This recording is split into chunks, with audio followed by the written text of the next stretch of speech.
दोस्तों, स्वागत है आपका हमारे चैनल आर.के. वर्मा में। मुल्ला नसरुद्दीन की नई मजेदार कहानी वीडियो को पूरा जरूर सुनें और अपने अनुभव हमें कमेंट में जरूर बताएं। दोस्तों, मुल्ला नसरुद्दीन अक्सर सोचता था कि ऐसी क्या तिकड़म भिड़ाई जाए जिससे उसे हरम में घुसने का मौका मिले। वह खुदा से दुआएं करता कि या खुदा, तूने कई मुश्किल मौकों पर मेरी मदद की है, इस बार भी कोई ऐसा रास्ता निकाल जो मैं अपनी मासूम गुलजान को इसके के चंगुल से बचा सकूं। कि उस बूढ़े बाप की दुआ कबूल कर मेरे अल्लाह, जिसका कलेजा अपनी बेटी लिए तड़प रहा है। और फिर एक दिन जैसे खुदा ने उसकी दुआ कबूल कर ली। गुमसुम मुल्ला नसरुद्दीन अपने कमरे में बैठा था कि तभी एक सैनिक ने आकर द्वार खटखटाया और अमीर का संदेश दिया कि मौलाना शाही बाग में अमीर के हुजूर में हाजिर हों। मुल्ला नसरुद्दीन तुरंत उनके हुजूर में हाजिर हुए। जाकर देखा, अमीर एक दरख्त के नीचे आराम फरमा रहे थे, लेकिन थे बड़े उदास और गमगीन। मुल्ला नसरुद्दीन ने सलाम अर्ज किया और पूछा, गुस्ताखी माफ हो आलमपना, क्या ये खाकसार जान सकता है कि और बंदे को किस सबब से याद किया है? हुजूर किस सगम में डूबे हैं? हम बहुत परेशान हैं मौलाना, दुनिया जहान से परेशान हैं। हमें लगता है कि हम बादशाह हैं ही नहीं। अमीर अत्यधिक दुहखी स्वर में बोले। ऐसी क्या बात है जहां पनाह? चौंकने की शानदार एक्टिंग करते हुए मुल्ला नसरुद्दीन ने पूछा, बंदे के होते आप इस प्रकार दुहखी हैं, यह तो मेरे लिए बड़ी गैरत की बात है। यूं तो बहुत परेशानियां हैं मौलाना, मगर हमारी सबसे बड़ी सिरदर्दी हमारी नई रखैल है। न नई रखैल? इस बार मुल्ला नसरुद्दीन के चेहरे पर तेजी से चिंता के भाव उभरे। क्या हुआ उसे जहांपना? क्या किया उसने? क्या हरम से भाग गई? नहीं नहीं मौलाना, यह बात नहीं है। अमीर बोले, दरअसल उसने पिछले 3 दिनों से खाना नहीं खाया है, वह बीमार है। शायद उसकी जान भी खतरे में हो। हमें उसकी बहुत चिंता है। यदि हम एक बार भी उसके साथ हम बिस्तर हो लेते तो हमें उसकी बीमारी या मौत का शायद इतना गम न होता। मगर अब तुम हमारी परेशानी का खुद अंदाजा लगा सकते हो मौलाना। यदि ऐसी बात थी तो मुझे पहले क्यों नहीं बताया गया मेरे आका? आखिर यह आलिम हकीम मौलाना हुसैन किस मर्ज की दवा है मेरे आका? आप बिल्कुल भी चिंता न करें हकीम, मौलाना हुसैन के होते कोई बीमारी चाहे कितनी ही खतरनाक क्यों न हो, उसका कुछ नहीं बिगाड़ सकती। मौलाना हुसैन? अमीर ने अपनी कुर्सी पर बेचैनी से पहलू बदला और बोला, क्या क्या तुम पूरे विश्वास से कह सकते हो कि वह तुम्हारे इलाज से बच सकती है? माँ दौलत अच्छी तरह जानते हैं कि बगदाद से बुखारा तक मेरे जैसा दूसरा कोई होशियार हकीम नहीं है। खम ठोककर मुल्ला नसरुद्दीन ने कहा। जाओ मौलाना हुसैन, जाओ, उसके लिए अच्छी दवा तैयार करो। अमीरे आजम? अब मुल्ला नसरुद्दीन ने अपना पत्ता फेंका। पहले मुझे रोगी से मिलकर उसके रोग का पता लगाना होगा, उसका परीक्षण करना होगा। रोगी का परीक्षण? अमीर ने आंखें तरेरी। मौलाना, क्या तुम्हें यह नहीं मालूम कि हरम में पराए मदों का झांकना भी गुनाह है? माँ दौलत के अलावा वहाँ किसी के कदम। मुझे क्षमा करें शहंशाहे आजम। घुटनों तक सिर झुकाकर मुल्ला नसरुद्दीन ने बड़े ही नम्र स्वर में कहा, मैं हकीम हूँ और बिना रोगी का परीक्षण किए भला उसे कोई दवा कैसे दे सकता हूँ? यह सुनकर अमीर लगभग गुर्ती हुए बोला, अरे नाचीज गुलाम, क्या तू इतना भी नहीं जानता कि हमारी दासियों का मुंह मरने से पहले कोई भी नहीं देख सकता? मुल्ला नसरुद्दीन ने फौरन अमीर की बात को लपक लिया। ऐ मेरे आका, इस नाचीज गुलाम ने कब कहा कि मैं उनका मुंह देखना चाहता हूँ मेरे सरताज? मैं तो अपने इल्म में इतना माहिर हूँ कि उनका हाथ, बल्कि हाथ का नाखून देखकर ही उनके रोग को समझ सकता हूँ। चेहरे की तरफ नजरें उठाने की गुस्ताखी तो मैं सपने में भी नहीं कर सकता। हाथ देखकर अमीर का गुस्सा पानी के बुलबुले की भांति समाप्त हो गया। वह बोले, यह तुमने पहले क्यों नहीं बताया? इसमें तो कोई हर्ज नहीं है। तुम्हारे साथ हम भी हरम में चलेंगे। यदि तुम हमारी रखैल का सिर्फ हाथ ही देखोगे तो हमें कोई ईर्ष्या नहीं होगी। मुल्ला नसरुद्दीन ने सोचा कि यहाँ गुलजान से अकेले में तो मुलाकात संभव ही नहीं है। आठ अमीर साथ रहें और मैं उसे दिलासा दे दूं, भला इससे अच्छी बात और क्या होगी। दोस्तों, वीडियो को एक लाइक जरूर करें। दोस्तों, उसने निर्णय कर लिया था कि अब जल्दी ही कुछ करना होगा। स्वच्छंद घूमने वाले मुल्ला नसरुद्दीन का अब उस महल में दम घुटने लगा था। रात होने लगी थी। बुखारा के मेहनतकश नागरिक खा पीकर सोने की तैयारियां करने लगे थे। मुल्ला नसरुद्दीन घूमने का बहाना करके महल से निकल आया था।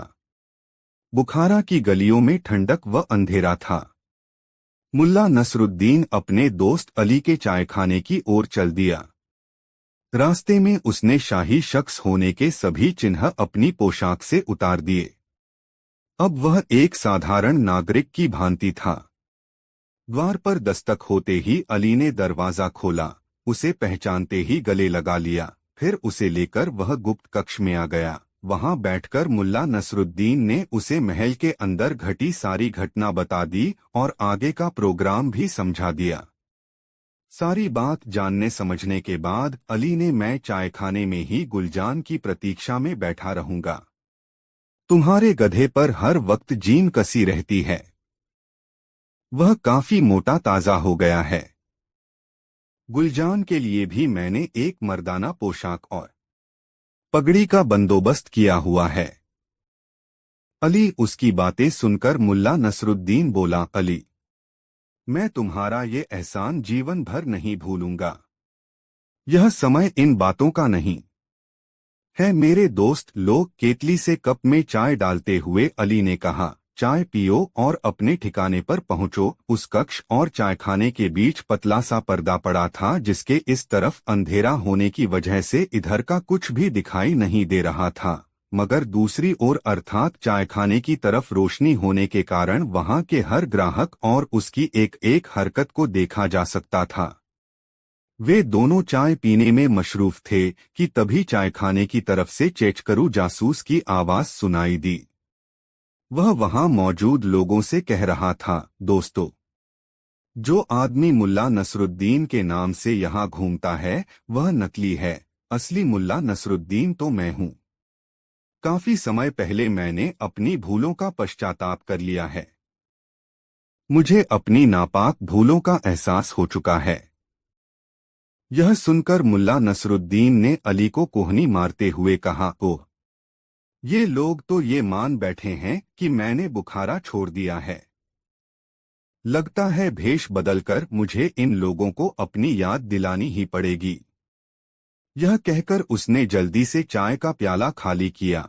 फिर वहीं पड़ी अली की मैली कुचैली एक पुरानी पोशाक पहनी और पिछले दरवाजे से बाहर निकल गया। फिर गलियों का चक्कर काटकर चायखाने के एक अंधेरे कोने में आकर बैठ गया। जासूस अभी भी अपनी हाँक रहा था, भाई लोगों, मैं मुल्ला नसरुद्दीन अपनी भूलों पर काफी शर्मिंदा हूँ। अब मैंने इस्लाम पर चलने व दीनदार मुस्लिम बनने का निश्चय कर लिया है। जब से मैंने अमीर के हुक्म की तामील करनी शुरू की है, तब से मुझे खुशियां ही खुशियां मिल रही हैं।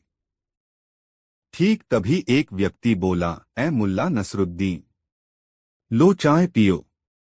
मैं कोकन से बुखारा आया हूं।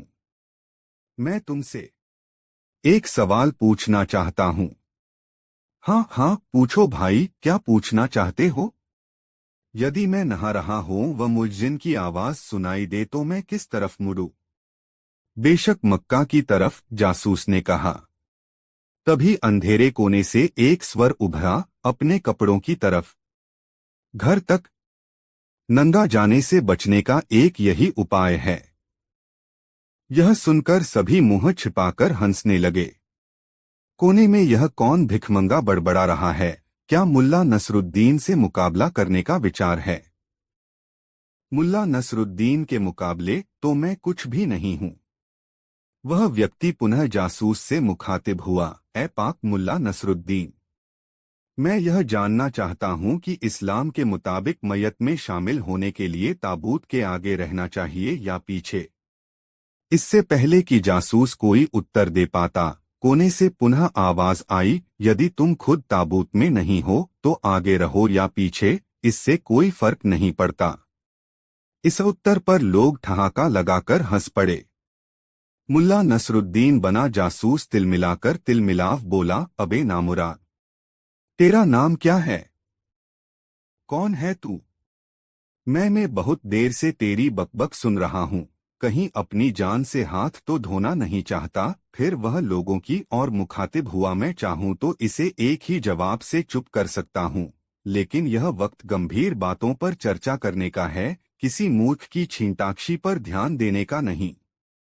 कहकर वह एक पल को रुका, फिर बोला, हाँ तो मैं कह रहा था कि अमीर व उसके नुमाइंदों जाएगी का कहना मानो तुम्हारे जीवन में यदि कोई नकली मुल्ला नसरुद्दीन तुम्हें मिले तो सिपाहियों और जासूसों के हवाले कर दो, में खुशहाली छा उसे अमीर के। यह सुनते ही मुल्ला नसरुद्दीन ने अपना नकली वेश उतारा और असली सूरत में सामने आ खड़ा हुआ। उसे देखकर सभी लोग हैरत में पड़ गए। मुल्ला नसरुद्दीन जासूस के सामने आकर दोनों कुल्हों पर हथेलियां जमाकर बोला, तो तुम हो असली मुल्ला नसरुद्दीन? हाँ, मैं ही असली और सच्चा मुल्ला नसरुद्दीन हूँ, बाकी सब नकली हैं। तुम भी नकली हो? जासूस ने अपनी घबराहट को छिपाने की कोशिश की। तभी मुल्ला नसरुद्दीन चिल्लाया, ऐ नेक मुसलमानों, शुभ काम में देरी कैसी? पकड़ लो इस नकली मुल्ला नसरुद्दीन का। इसने खुद कबूल किया है कि यह असली मुल्ला नसरुद्दीन है। अमीर के हवाले कर दो इसे, वरना तुम पर इसकी साजिश में शरीक होने का इल्जाम भी लग सकता है। कहते हुए उसने उसकी नकली दाढ़ी उखाड़ ली। सबने पहचान लिया कि वह अमीर का जासूस है। मारो साले को, ये अमीर का जासूस है। और फिर पलक झपकते ही भीड़ उस पर पिल पड़ी। घूंसेलात, तमाचे और कुछ जूते उसके सिर पर चटकाने लगे। हाय हाय मरा, मुझे छोड़ दो, पिटते पिटते वह बुरी तरह चिल्ला रहा था। माफ कर दो, मैं तो आप लोगों से मजाक कर रहा था। मगर लोग यह जानकर और अधिक भड़क उठे कि वो उन्हें बेवकूफ बना रहा था। भीड़ उसे मारती पीटती और घसीटती हुई अमीरे आजम के महल की ओर ले जाने लगी। मुल्ला नसरुद्दीन अपना काम करके और अपनी मौलाना वाली पोशाक पहनकर महल की ओर चल दिया।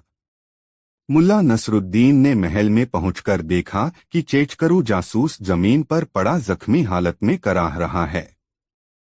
उसके पास लालटेन लिए अरसला बेग खड़ा है। क्या बात है अरसला बेग? बड़ी ही नम्रता से मुल्ला नसरुद्दीन उर्फ मौलाना हुसैन ने पूछा, इतनी रात गए कैसे परेशान हो? बहुत बुरी खबर है मौलाना हुसैन साहब। वह बदमाश मुल्ला नसरुद्दीन फिर से बुखारा लौट आया है। उसने देखिए धरती पर पड़े चेचकरू जासूस की ओर इशारा करके कहा, देखिए उस काफिर ने हमारे सबसे होशियार जासूस की क्या हालत की है। मेरा यह जासूस मेरे ही हुक्म से खुद मुल्ला नसरुद्दीन बनकर लोगों में अमीर की वफादारी और मजहब की बातें बता रहा था, मगर उसका नतीजा यह निकला। तौबा तौबा, जासूस अपने जिस्म को सहलाते हुए बोला, मेरे बाप में इस नामुराद के मामले में पड़ूं मैं कि तौबा, जो अब मैं इस ना ही छोड़कर चला जाऊंगा। मैं तो अब यह शहर शुक्र कर पाजी। उसकी हालत देखकर मुल्ला नसरुद्दीन दिल ही दिल में बोला, अगर महल कुछ दूर होता तो लोगों ने तुझे जिंदा नहीं छोड़ना था। दोस्तों, वीडियो को एक लाइक जरूर करें। दोस्तों, प्रतीक्षा की घड़ियां जल्दी ही समाप्त हो गईं और वह घड़ी आ पहुंची जब मुल्ला नसरुद्दीन को अमीर के हरम में घुसने का हसीन मौका मिल गया। गुलजान को एक नजर देखने के लिए उसकी आंखें तरस रही थीं। हरम के मुख्य द्वार तक आते आते मुल्ला नसरुद्दीन ने रास्ते का पूरा नक्शा अपने दिमाग में बैठा लिया था। पूरे रास्ते में सख्त पहरा था। हिजरा उन्हें लेकर एक कमरे में आया। कमरे के बीचों बीच एक पर्दा लटक रहा था। उस बेशकीमती पर्दे के पीछे गुलजान एक नर्म बिस्तर पर बैठी थी। जीने पर्दे के पार उदास और गुमसुम बैठी गुलजान को मुल्ला नसरुद्दीन साफ साफ देख रहा था। अपनी प्यारी गुलजान को देखकर मुल्ला नसरुद्दीन के सीने में हुक्सी उठी और उसका दिल चाहा कि पर्दा हटाकर अंदर घुसे और अपनी गुलजान को सीने से लगा ले, मगर चाहकर भी वह ऐसा न कर सका। किसी प्रकार उसने अपने पर काबू पाया और धीरे से गुलजान को पुकारा। गुलजान! उसकी आवाज सुनते ही गुलजान के मुख से हैरत और दहशत भरी चीख निकल पड़ी। मुल्ला नसरुद्दीन को आशंका हुई कि घबराहट में कहीं गुलजान उसे असली नाम मसेन से न पुकार बैठे। आठ बड़ी जल्दी से वह बोला, मेरा न नाम मौलाना हुसैन है। मैं नया हकीम नजूमी और आलिम हूँ और अमीर की खिदमत के लिए बगदाद से आया हूँ। तुम समझ रही हो न गुलजान? मैं बोलते बोलते वह रुका और अमीर की तरफ पलटा। शायद यह मेरी आवाज सुनकर डर गई है।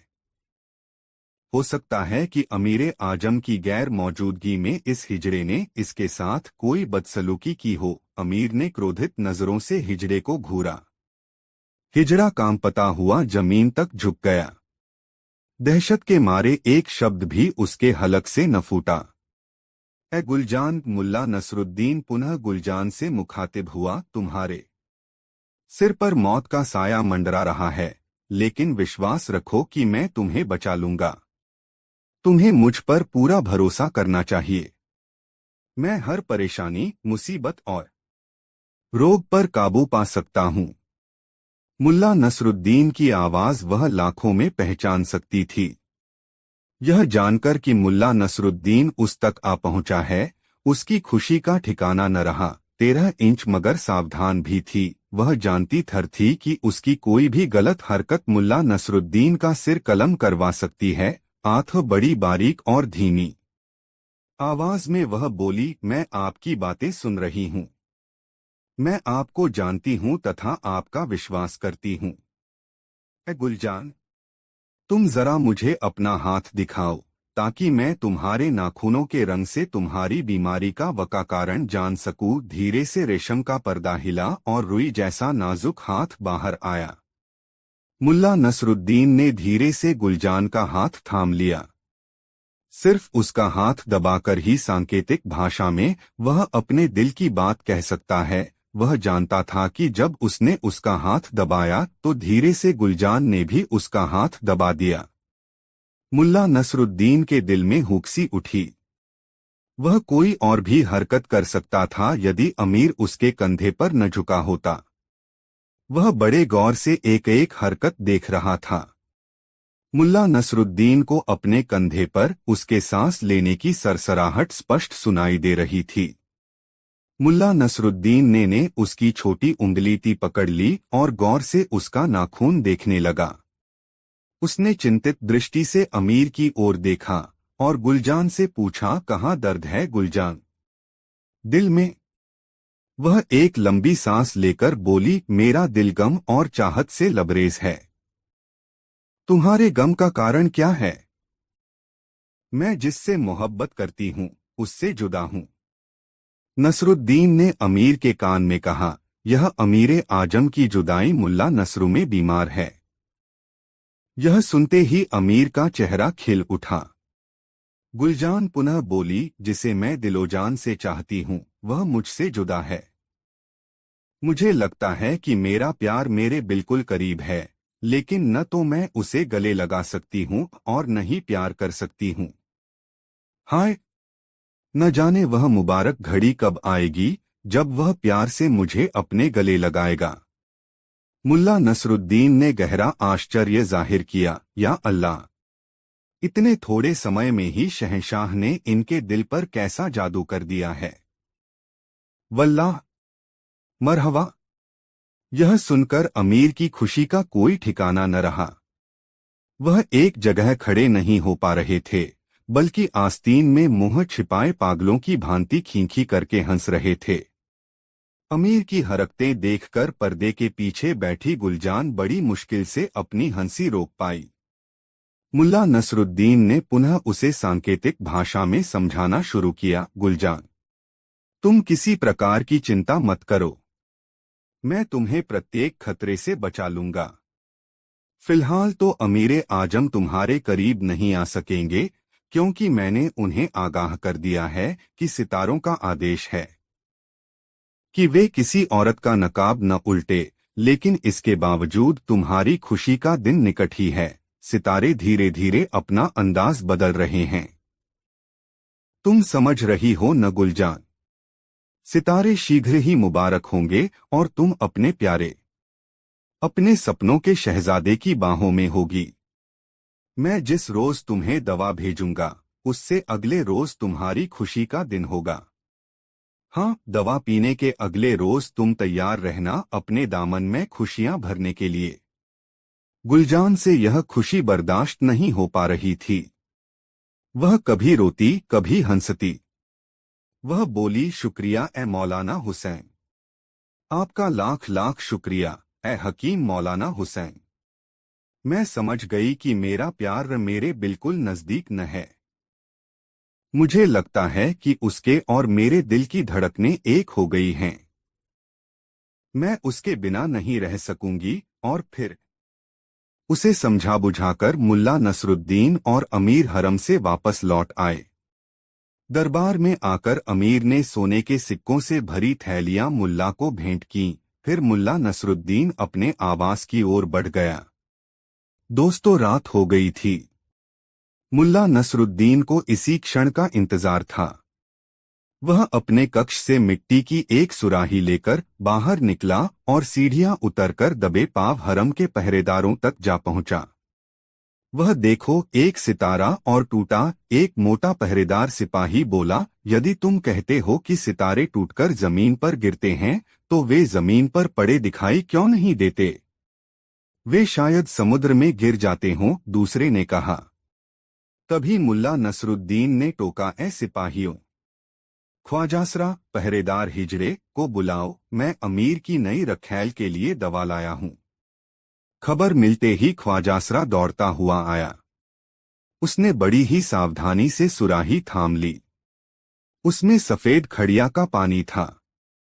मुल्ला नसरुद्दीन ख्वाजासरा को बड़ी बारीकी से इस दवा की सेवन विधि समझाने लगा। तभी मोटा तुंदियल सिपाही बोला, ए परम गुणी मौलाना हुसैन, आप तो सब कुछ जानने वाले हैं, कृपया ये बताएं कि ये सितारे टूटकर कहाँ चले जाते हैं? मुल्ला नसरुद्दीन के सामने चाहे कैसी भी परिस्थिति क्यों न हो, वह मजाक का वक्त और मौका निकाल ही लेता था। उसने बड़ी गंभीरता से उन्हें बताया, ये सितारे, मेरे बच्चों, ये सितारे टूटकर जमीन पर गिरते हैं और छोटे छोटे चांदी के सिक्कों में तब्दील हो जाते हैं। सुबह भिखारी लोग इन्हें बटोर लेते हैं। इस प्रकार मैंने बहुत से लोगों को अमीर बनते देखा है। सिपाही आश्चर्य से एक दूसरे का मुंह देखने लगे। मुल्ला नसरुद्दीन उन्हें बेवकूफ बनाकर आगे बढ़ गया। उसे इस बात का बिल्कुल पता न था कि यह मूर्खतापूर्ण तुक्का भविष्य में उसके लिए बड़ा ही कारगर साबित होने वाला है। वह अपनी मीनार पर चला गया। करीब आधी रात को वह अपनी मीनार से फिर नीचे उतरा और दबे पांव अमीर के शयन कक्ष की ओर बढ़ने लगा। उसका विचार था कि पहरेदार अब तक सो गए होंगे, मगर ऐसा नहीं था। कक्ष के करीब जाने पर उसे कुछ फुसफुसाहटें सुनाई दीं। काश, एक पहरेदार कह रहा था, काश यहाँ भी कोई सितारा टूटकर गिर जाता तो हम भी अमीर बन जाते। भाई, मुझे तो इस बात में कुछ दम नजर नहीं आता। अरे भाई, विश्वास कर, बगदाद के आलिम ने यही कहा था। उनका इल्म रहा है, क्या इतनी सी बात के लिए वे गलत कहेंगे? बहुत गहरा। उनकी बातें सुनकर मुल्ला नसरुद्दीन के दिमाग में तुरंत एक विचार कौंधा। बात तो ठीक है, हालांकि पहले उसे उनकी बातें सुनकर बहुत गुस्सा आया था कि बेवकूफ किस अहमकाना बात को लेकर अपनी रात खराब कर रहे हैं, मगर अब उसने आसमान की ओर देखा, तभी एक सितारा टूटा और तेजी से नीचे गिरने लगा। मुल्ला नसरुद्दीन ने तुरंत अपनी जेब से एक सिक्का निकालकर पहरेदारों की ओर उछाल दिया। कुछ सुना तुमने? को पहले पहरेदार ने कांपती आवाज में पूछा। हाँ सुना तो। तभी मुल्ला नसरुद्दीन ने दूसरा सिक्का फेंका। दोनों पहरेदारों ने पलटकर उस ओर देखा, फिर झपटकर उसे कब्जाने के सिक्के वहां से कुछ आगे की ओर उछाल दिए लिए पेट के बल उस पर लेट गया। दूसरा दूसरे सिक्के की ओर लपका। इस मौके का भरपूर फायदा उठाया मुल्ला नसरुद्दीन ने। उसने एक मुट्ठी वे दोनों उस ओर लपके और मुल्ला नसरुद्दीन लपककर दरवाजे में घुस गया। कुछ ही पलों बाद वह हरम में गुलजान के कक्ष में था। उसे देखते ही गुलजान उससे लिपट गई, मगर यह समय प्यार मोहब्बत का नहीं था। मुल्ला नसरुद्दीन ने कहा, जल्दी करो गुलजान, यह समय प्यार मोहब्बत का नहीं है। ख्वाजासरा बेफिक्री की नींद सोया पड़ा था। मुल्ला नसरुद्दीन गुलजान को लेकर दरवाजे पर पहुंचा। वे दोनों सिक्के बटोरने के बाद अब आसमान की ओर ताक रहे थे। मुल्ला नसरुद्दीन ने एक मुट्ठी सिक्के अपनी दाहिनी ओर उछाल दिए। खनखनाहट की आवाज होते ही सिपाही उधर लपके और इधर बिना एक पल भी गवाए मुल्ला नसरुद्दीन गुलजान को लेकर अपनी मीनार की ओर लपका। कुछ पलों बाद कि वह सही सलामत मीनार पर स्थित अपने कक्ष में था। उसके कमरे की खिड़की से एक रस्सा महल के पिछवाड़े की ओर लटका था। उसने गुलजान को समझाया कि उसे क्या करना है, मगर इतनी ऊंचाई से गुलजान घबराई। घबराओ मत गुलजान, कुछ नहीं होगा। बड़ी मुश्किल से समझा बुझाकर उसने गुलजान को रस्सी के सहारे उतार दिया। हामफती कामपति गुलजान नीचे उतरने लगी और जब उसके पांव जमीन पर टिक गए तो मुल्ला नसरुद्दीन ने खिड़की पर आधा झुककर फुसफुसाया, जाओ गुलजान, वहीं जाना जहां मैंने तुम्हें बताया है। गुलजान तेजी से एक ओर भाग गई। दोस्तों, यह कहानी अपने मित्रों को जरूर शेयर करें। दोस्तों, एक दिन मुल्ला नसीरुद्दीन अपनी बगिया के फूलों को पानी से सींच रहा था। उसी समय उसके पास एक आदमी आया और कहने लगा, मुल्ला मुलजी, मैं आपके गुणों से बहुत प्रभावित हूँ। मेरी ख्वाहिश है कि मुझ में भी आपके जैसे गुण हों।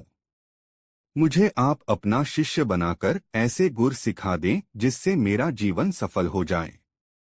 लेकिन मुल्ला जी, आपको मेरा गुरु बनने से पहले मेरे एक प्रश्न का जवाब देना होगा। हाँ हाँ, पूछो, मुल्ला नसीरुद्दीन ने उस आदमी में रुचि लेते हुए कहा। उसे वह आदमी काफी दिलचस्प लगा। उस आदमी ने पूछा, सूरज निकलने के बाद सुबह से शाम तक लोग बाएं दाएं, आगे पीछे, ऊपर नीचे भागते हुए दिखते हैं। ऐसा क्यों नहीं होता कि दुनिया के तमाम लोग एक ही दिशा में चलें? यदि ऐसा होता तो कितना अच्छा होता। मुल्ला नसीरुद्दीन ने जब उस आदमी की बात सुनी तो उसे उसके साथ मस्खरी करने की सूझी। उसने कहा, अरे, तू मेरा शिष्य बनने तो आ गया, मगर तू इतनी छोटी सी बात भी नहीं जानता। तू तो महामूर्ख है। अपने लिए महामूर्ख संबोधन सुनकर वह व्यक्ति बौखला गया और उत्तेजित होकर पूछने लगा, आपने मुझे महामूर्ख कहा? मैं आपको अपना गुरु बनाने आया हूँ, इस बात का भी ख्याल नहीं रखा आपने। मुझे महामूर्ख कह दिया, जबकि मेरा सवाल स्वाभाविक है। यह प्रश्न तो प्रत्येक जिज्ञासु के मन में उत्पन्न होना चाहिए। या तो आप मेरी शंका का समाधान करें या फिर मुझे बताएं कि मैं महामूर्ख कैसे हूं। अब मुल्ला नसीरुद्दीन के चकराने की बारी थी। उसने तो सोचा था कि मजाक की बात मजाक में ही निकल जाएगी, मगर यह तो अजीब हो गया। यह आदमी तो अब बेकाबू हो रहा है।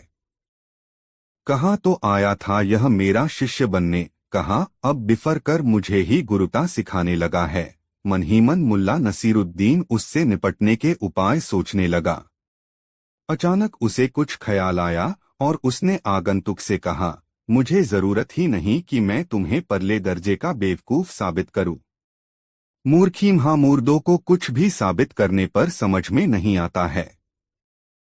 हाँ, मैं तुम्हें बताता हूँ कि यह धरती नाव जैसी है। यदि एक ही दिशा में लोग भागने लगे तो धरती उलट जाएगी, इसीलिए धरती के लोग भिन्न दिशाओं में चलते हैं। समझ गए? समझ चुके तो गर्दन हिलाओ या हाँ कहो। अब वह आदमी संशय में पड़ गया। सोचने लगा, बड़ा शातिर है यह मुल्ला नसीरुद्दीन।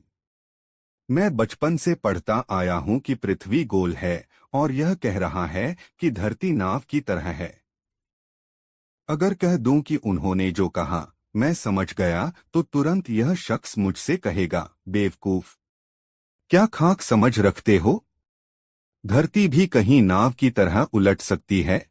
और यदि कहता हूं कि यह बात मेरी समझ के बाहर है, तब तुरंत मुल्ला नसीरुद्दीन को यह कहने का अवसर मिल जाएगा कि अरे बेवकूफ, इतनी सी बात नहीं समझ सकते।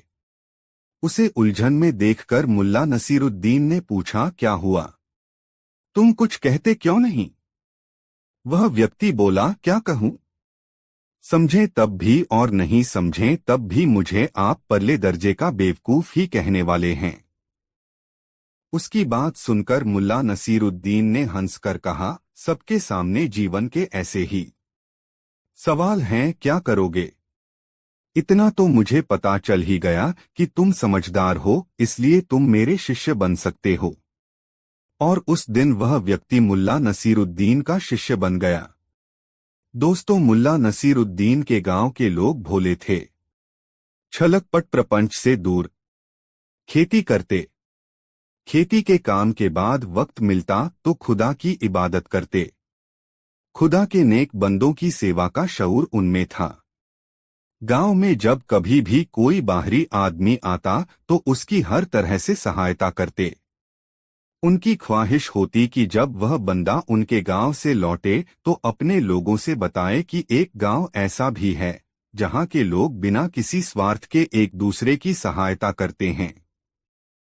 उस गांव में एक दिन एक मौलवी आया। लंबा चमकीला काला चोगा, माथे पर तुर्की टोपी और काली रेशमी सलवार पहने, तेज खुशबू वाला इत्रा लगाए। वह मौलवी चेहरे मोहरे से भी सुंदर था। चमकीली उभारदार आंखों वाले उस शख्स की दाढ़ी करीने से सवारी गई थी। कदकाठी से भी वह तंदुरुस्त था। उस शख्स की चाल में गुरूर था और बातों में बुलंदी। बेहद गड़गड़ाती हुई रोबीली आवाज थी उसकी। वह टूटी फूटी तुर्की भाषा में गांव के लोगों से 2-3 दिन रहने की जगह चाह रहा था। गांव के लोग मेहमानवाज तो थे ही। एक संपन्न किसान ने उसे अपने घर चलने के लिए आमंत्रित कर लिया। मौलवी ने उस संपन्न किसान के आमंत्रण को यह कहकर ठुकरा दिया कि वह तो खुदा का बंदा है, उसे तो ऐसी जगह पर ठहरना है जहां पर खुदा के नूर के प्यासे लोग आकर उससे बेझिझक मिल सकें, अपनी परेशानी बता सकें। किसी संसारी के घर ठहरने से खुदा के काम में बरकत नहीं आएगी। गांव के मेहमानवाज लोगों ने समझा, यह जरूर कोई पहुंचा हुआ फकीर है, दुनिया की बातों से ऊपर उठ गया है, तभी तो इस धनी आदमी के घर जाने से इनकार कर रहा है। गांव वालों ने आपस में विचार कर उसके रहने की व्यवस्था गांव के चौपाल में कर दी।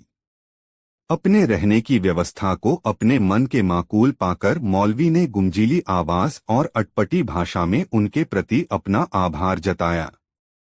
लोग उसकी बात तो नहीं समझ रहे थे, मगर बोलने के साथ साथ हो रहे अंग संचालन से वे समझ रहे थे कि यह व्यक्ति उनके प्रति आभार व्यक्त कर रहा है।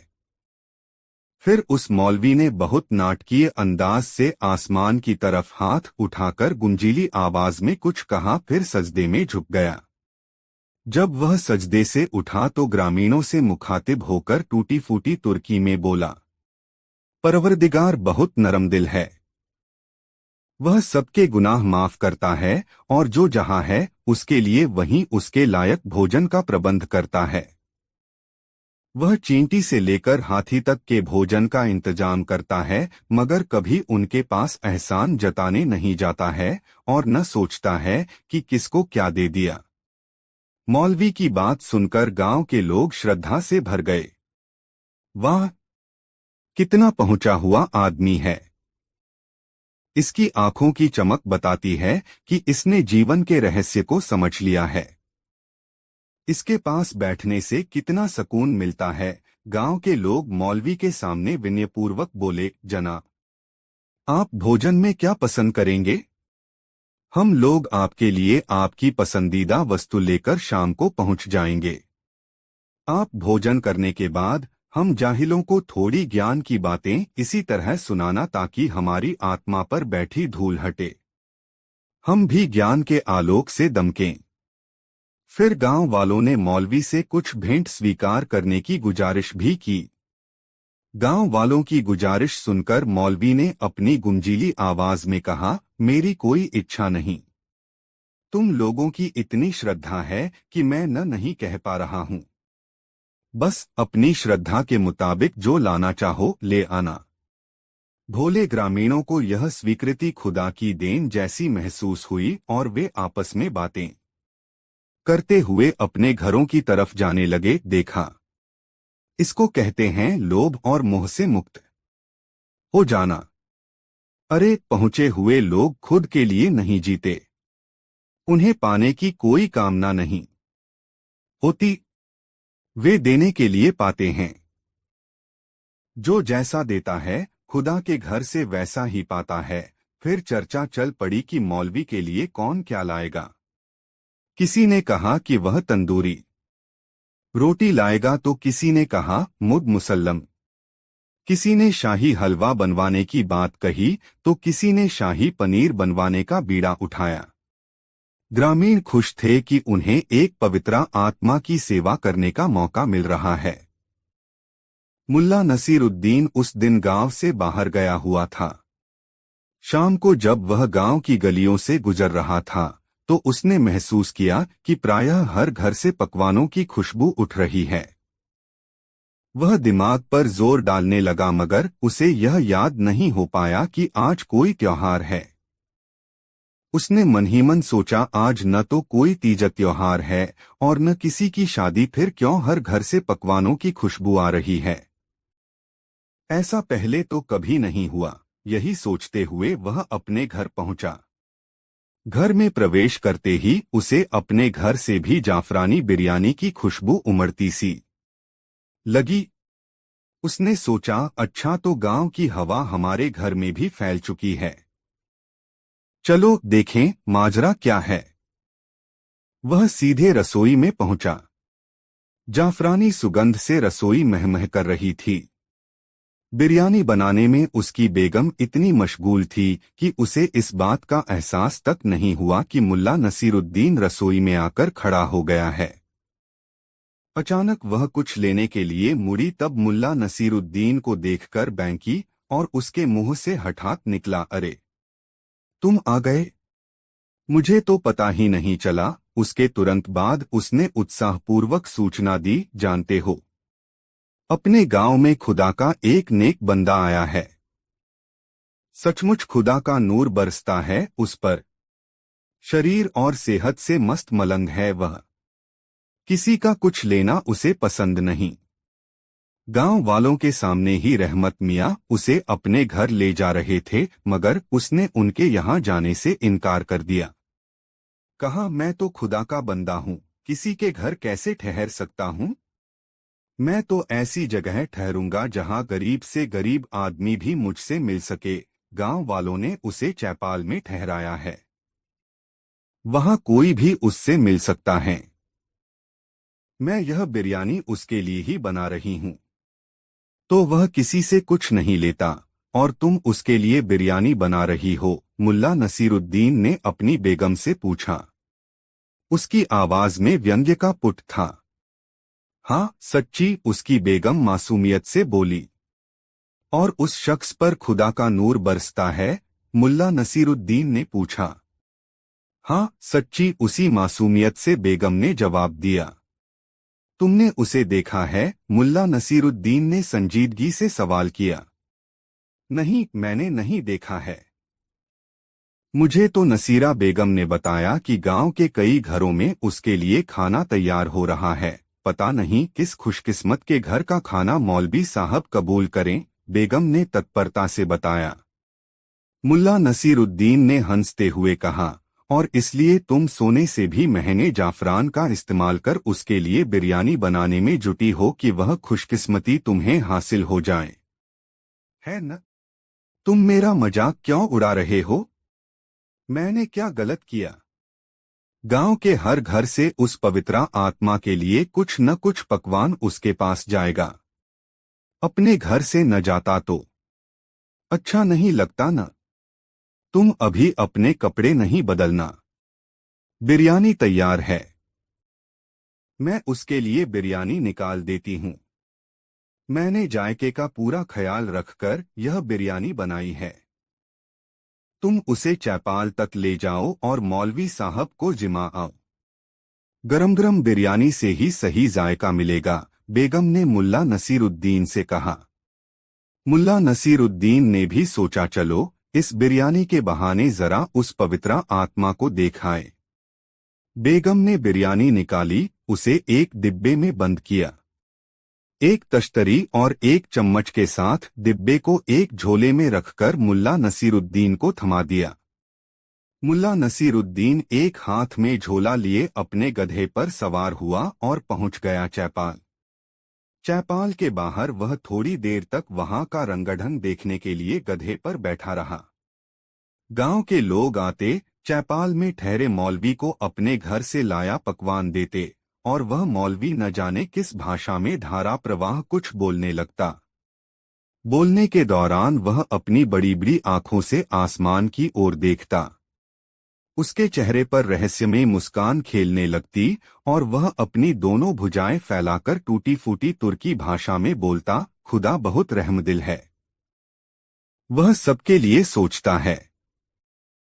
कायनात में जो जहां है उसके लिए वही भोजन भेजता है, चाहे वह चींटी हो या हाथी। मुल्ला नसीरुद्दीन ने थोड़ी देर तक मौलवी का यह नाटक देखा और वह समझ गया कि यह फरेबी इंसान अपने को ज्ञानी और ध्यानी प्रमाणित करने के लिए इस प्रकार का आचरण कर रहा है। भोले भाले ग्रामीण मौलवी के इस अंदाज पर फिदा थे और वे मौलवी को जाते समय भेंट देने की योजना बना रहे थे।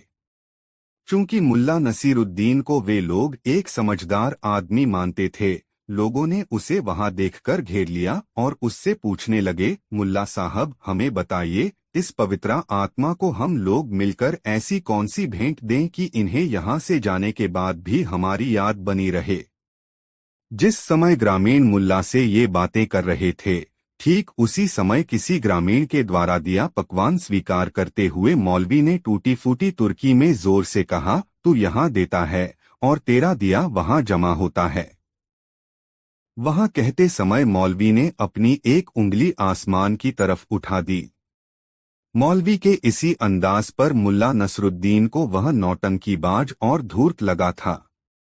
मुल्ला नसीरुद्दीन ने कहा, जरा मैं भी पवित्रा आत्मा से बातें कर लूं, तब आप लोगों को बताऊंगा कि उसे भेंट स्वरूप क्या दिया जाना चाहिए। इतना कहकर मुल्ला नसीरुद्दीन ग्रामीणों के घेरे से निकलकर पवित्रा आत्मा के पास पहुंच गया और वहीं एक किनारे बैठ गया, चुपचाप। अब ग्रामीणों ने पवित्रा आत्मा से उपदेश देने की विनती की। मौलवी अपनी जगह पर खड़ा होकर थोड़ी देर तक उपदेशात्मक लहजे में बोला और ग्रामीणों की तरफ संतुष्ट दृष्टि से देखा, मगर ग्रामीण केवल उसकी आवाज से सम्मोहित थे और बोलने के अंदाज से समझ रहे थे कि उसने कोई बड़ी बात कही है, कोई शानदार सीख दी है। ग्रामीणों को अपनी ओर अपलक निहारते हुए देखकर मौलवी ने कहा, लगता है आपको मेरी बातें समझ में नहीं आई। फिर उसने टूटी फूटी तुर्की भाषा में ग्रामीणों से कहा, यह खुदा ही है जिसने इस खूबसूरत दुनिया को बनाया, सूरज को रोशन किया, चांद तारे बनाकर आसमान को सजाया। हमें उसकी शान में झुकने की आदत डालने की जरूरत है। आओ हम सब उसकी शान में झुकें कि वह हमें सांस लेने के लिए भरपूर हवा देता है, हमारी प्यास बुझाने के लिए जगह नदियां बहाता है। धरती के ऊपर ही नहीं, धरती के भीतर भी पानी पहुंचाता है। वह आदमी का ही नहीं, कीटों का भी रखवाला है। आओ हम सब उसकी शान में झुक जाएं। इतना कहकर मौलवी ने सजदे की मुद्रा बनाई तो सारे ग्रामीण सजदे में झुक गए। इसके बाद मौलवी चौपाल में चला गया। मुल्ला नसीरुद्दीन को छोड़कर बाकी ग्रामीण मौलवी का प्रशस्ति गान करते हुए लौट गए। मुल्ला नसीरुद्दीन उस मौलवी के पास पहुंच गया। उसे देखकर मौलवी ने सोचा कोई श्रद्धालु आया है, इसलिए उसने अपनी आंखों से आसमान की ओर देखते हुए अपना हाथ आसमान की तरफ उछालते हुए कहा, खुदा बहुत रहमदिल है, तू यहाँ देगा तो वहाँ पाएगा। मुल्ला नसीरुद्दीन ने मौलवी की तरफ देखते हुए कहा, मैं खुदा का बंदा हूँ पवित्रा आत्मा, और तुमसे बड़ा नौटंकीबाज। मुल्ला नसीरुद्दीन ने यह बात तुर्की में कही और इसके बाद फर्टीदार अरबी बोलते हुए मुल्ला नसीरुद्दीन ने न जाने क्या कुछ कहा जिसे वह मौलवी समझ नहीं पाया, मगर मुल्ला ने बोलते समय जो भाव मुद्राएं अपनाई उसे देखकर कोई भी समझ सकता था कि वह कोई पहुंचा हुआ फकीर है। इसके बाद मुल्ला फिर से तुर्की में बोलने लगा। अब आप समझ चुके होंगे कि आपकी तरह मैं भी नहीं समझ में आने वाली भाषा में तकरीरें कर सकता हूं और ऐसी भंगिमाएं बना सकता हूं जिससे लोगों को भ्रम हो जाए कि मैं कोई सिद्ध पुरुष हूं, और ऐसा मैं कई तरह से कर सकता हूं। इसके बाद मुल्ला नसीरुद्दीन रूसी में फर्टीदार भाषण देने लगा। वह प्रवचन की मुद्रा में रूसी बोल रहा था और उसकी भंगिमाएं महात्माओं जैसी थीं। हतप्रभ था मौलवी। उसने सपने में भी नहीं सोचा था कि गांव में उसे शेर को सवा से मिल जाएगा, किंतु मुल्ला नसीरुद्दीन ने जो नहले पर दहला मारा था उससे उसकी बोलती बंद हो गई थी। अपनी बातों से मुल्ला नसीरुद्दीन मौलवी को इतना पीट चुका था कि उसके मुंह से बोल नहीं फूट रहे थे। यह सब कर चुकने के बाद मुल्ला नसीरुद्दीन ने बहुत अदब से मौलवी के सामने झुकते हुए कहा, अब आप समझ चुके होंगे कि खुदा के इस नेक बंदे में ऐसे और भी कई लाजवाब फन मौजूद हैं। मेरी एक आवाज से जूतों की बरसात होने लगती है, और आवाज थोड़ी तीखी हो जाए तो जूते डंडों में तब्दील हो जाते हैं। यदि मेरा यह फन भी देखना है तो सुबह का इंतजार कीजिए। सुबह हमारे गांव के लोग आपके लिए भेंट और चढ़ावा लेकर आएंगे। इतना कहकर मुल्ला नसीरुद्दीन अपने गधे पर उल्टा बैठ गया और गधा उसके घर की तरफ चल पड़ा। पटपटपाक टपट पटपाक।